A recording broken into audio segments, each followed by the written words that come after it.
గురుగారు, మేము ఆస్తులు సంపాదించుకుంటున్నాం, ఇల్లులు కొనుక్కుంటున్నాం, కానీ మేము అద్దెళ్లలోనే ఉంటున్నాం.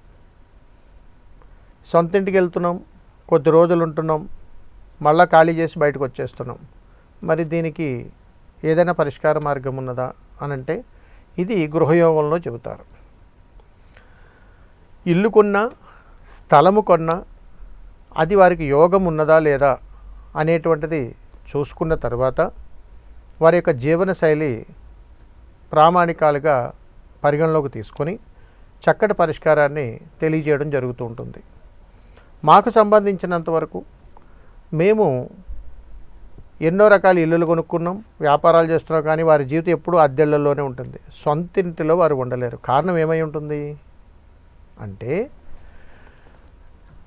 కడుపున పుట్టినటువంటి బిడ్డలు ప్రయోజకులు కాలేనప్పుడు, వారు కుటుంబ సంబంధించినటువంటి వ్యవహారాలు తరచూ పంచాయతీలు జరుగుతున్నప్పుడు, వారు ధనానికి సంబంధించినటువంటి విషయంలో కుటుంబ సభ్యుల మధ్య ఎక్కువగా అప్పులు చేస్తున్నప్పుడు,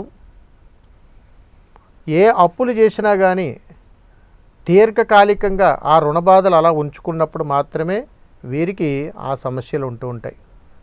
అందుకని అద్భుతమైనటువంటి జీవన శైలిలో ఇలాంటి సమస్యలు ఉన్నప్పుడు ఎలాంటి పరిష్కార మార్గం చేసుకోవాలి అనంటే, ఎక్కడైనా ఎప్పుడైనా కానీ దేవాలయాల ప్రాంగణంలో కానీ ఆశ్రమాల ప్రాంగణంలో కానీ, అదే విధముగా ఎక్కడైనా మీకు తెలిసినటువంటి ఆధ్యాత్మిక కార్యక్రమాలు జరిగేటువంటి ప్రదేశంలో కానీ, లేక జనసంచారం అధికంగా తిరిగేటువంటి అద్భుతమైనటువంటి ఆహ్లాదకరమైనటువంటి వాతావరణం ఉన్నటువంటి ప్రదేశంలో కానీ మీ చేత్తో మీరే 11 లేదా 18 రకాలైనటువంటి జాతుల మొక్కలను అక్కడ దానంగానే ఇవ్వండి. మీ స్వహస్త్రాలతో మీరైనా సరే అక్కడ నాటే ప్రయత్నం చేసి నీరు పోయండి.